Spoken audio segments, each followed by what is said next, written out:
League sources are telling our Adam Schefter the Dolphins are preparing to fire head coach Joe Philbin. Sources said the organization could make the move as soon as today, but Dolphins owner Stephen Ross could always change his mind. Stephen A., you said this was going to happen. You thought it was the right move. You still on board with that? What's your reaction? Absolutely. I think it would be an absolute. I think I'm not calling anybody names, but I think in this particular instance, Mr. Ross, the owner for the Miami Dolphins, let me be very, very clear, would be an absolute fool not to fire Joe Philbin. He has to go. And I say that with no joy, or I don't know Joe Philbin. I'm just going by what I see. And one of the things that I lean on, Skip Bayless, and I'll use this as an example, the Steelers a couple of years back started out 0-4. And I never forget one of my proudest moments watching Mike Tomlin was when he was standing on the sideline, and literally when the game was decided, he was watching guys come to the sidelines, come off the field, and one by one he made it a point to stand in front of them and look into each one of their eyes. And when they asked him about it later, he said, I want to make sure I know who's going to quit and who's not. Mike Tomlin, you hear how Ryan Clark speaks about him and other members of the Pittsburgh Steelers. To some degree, we hear that about Bill Belichick.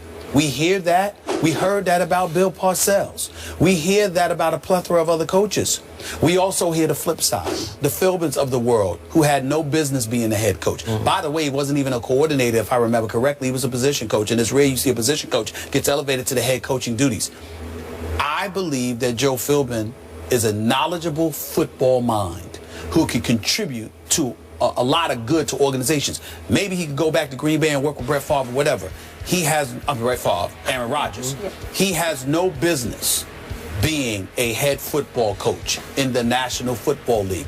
I do not believe he is a leader of men. I do not believe that he is somebody that can galvanize the troops and to inspire them to go all out. Although it wasn't as ugly as people want to surmise, the bottom line is they went to London, England yesterday and lost to the New York Jets, and after the meeting with the defensive coordinator, who definitely is going to go because the players can't stand playing for him, the bottom line is they gave up 160-plus yards to Chris Ivory, okay? And Ndamukong Suh looks like a shell of himself. Remember, he was in Detroit. He was telling his defensive teammates, this is what we're going to do. Here's what we're going to do. You go there, you go there, you go there. Now in Miami, he's just another name that, you know, another puppet for them, which is why he didn't answer those questions, even though I believe he should answer those questions because that's what you paid to do, play and answer questions. That's what being a professional is, but that's another subject for another day. The bottom line is he is clearly being misused. He's not being helped. He's definitely not being inspired. So you take all of those things into consideration, and considering the $149+ million that the Miami Dolphins spent in the offseason, you are coming up short. Stephen Ross's one shot to save this season is to fire Philbin today. I'm sad about it because I don't wish that on anybody. I swear to you. I don't want anybody to impede anybody's ability to take care of their families. But I'm sure he'll get a severance package, and before long he'll land someplace else with a job as a coordinator or position coach. He just don't need to be a head coach, especially in Miami. It is time for Philbin to go, and I expect, not hope, I expect Ross to announce that decision within the next couple of hours. You think that would save the season for this team? I think it's the only shot to save the season. I'm not saying it'll work. I'm saying it's their only shot. Okay. I have thought Philbin was in over his head since, remember when Hard Knocks did the Dolphins camp? Yeah. Lost track. With him and Ocho Cinco. Yeah, that really rubbed me the wrong way, too. Me too. Yeah. Okay, the problem here is that somebody committed long-term to Ryan Tannehill as the face of the franchise quarterback. And that was a big mistake. And I said it before the draft, but right now Ryan Tannehill's QBR is 32 on a scale of 0 to 100. And yesterday on third down, Ryan Tannehill's offense was 0 for 12, and on fourth down, 0 for 4, a combined 0 for 16. He's not good enough to save the season. That's just me. I've said it from the start, and I've been consistent. So you got two big issues. You have a head coach, and you have a quarterback. You can't undo the quarterback, and I don't know who should be responsible for signing the quarterback. Was it just Philbin? Did Ross have a hand in that? Was it from the executives, the general manager? I don't know. But in the end, you also gave an astounding amount of money to a Sue who doesn't have leadership intangibles to me in the locker room. He is sort of his own guy. And as long as you let him do his own thing, I don't know about him calling out signals to the other defenders, maybe so. But not signals. I'm just saying that he was telling guys where they should be on the field. That's what the other football analysts say. Okay, but to me, he's not a leader in the locker room that you need when you pay that guy that much money. Okay. I don't think he was a leader in Detroit, and so he's not rubbing off on the rest of the team. So you have a great defensive lineman, though some people wonder about his effort from play to play. I don't know about that, but you have a quarterback who's not big time. So you're going to have problems. You could put another coach in there, and I'm not sure you could turn it around quickly. But Skip, the thing about it is that all the aficionados say that he was worth the money because of what he means to that defense, clogging the line of scrimmage, neutralizing your running game. I think the indictment against Joe Philbin is that they're running all over the Miami Dolphins. They can't stop the run to save their life. Ryan Tannehill being overpaid, I personally don't think he's overpaid. I think that when you look at the $45 million, considering the money that's being doled out, the fact that Jay Cutler is guaranteed $9 more million than Ryan Tannehill, I think he's somewhat of a bargain. I just think that you have to put the necessary pieces around him. You can't bring in Wallace and expect him to do his Hardline is gone as well. You had him in there. He was supposed to be something. Yep. You know, you just look at the personnel decisions that were made. Skip, it's almost like they're lifeless. And let me tell you something right now. And I know it's just something on the periphery, and people don't take this into consideration. But I'm going to tell y'all again, and people need to learn to listen to me when I say stuff like this because it's important. Where you play matters sometimes. You can't be in South Beach with those distractions, and you ain't ultra motivated.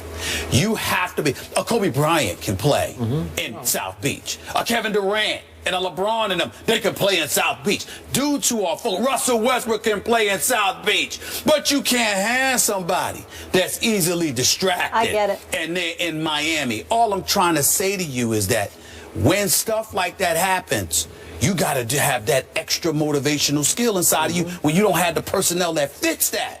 Philbin ain't that dude. That's my issue. Tomlin, if coaching Mike in South Beach, he could do that. Okay.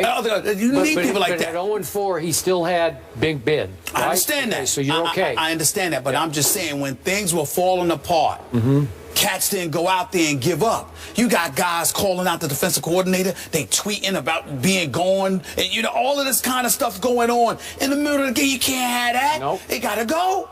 Coach got to go. Got to go.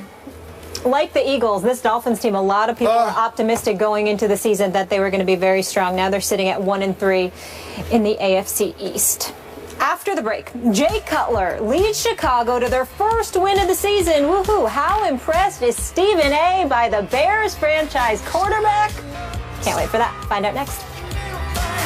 More football tonight. Don't miss Monday Night Football when the Lions travel west to face the Seahawks. That's tonight at 8:15 Eastern on ESPN. Breaking news.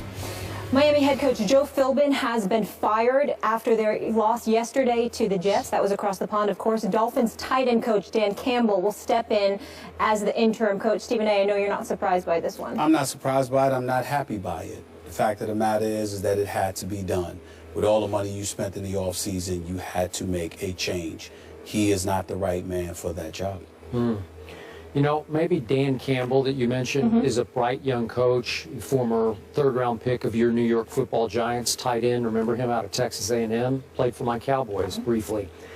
But to me, this ship is already sinking into Biscayne Bay. I don't think you can turn this season around. You think this could save the season? I think this was the only shot that you could save the season. Okay.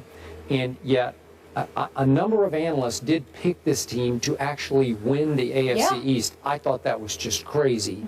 Again, I think they're hamstrung at quarterback, and somehow Sue hasn't had the rub-off effect on the defense that a player of that kind of salary should have. That's just me.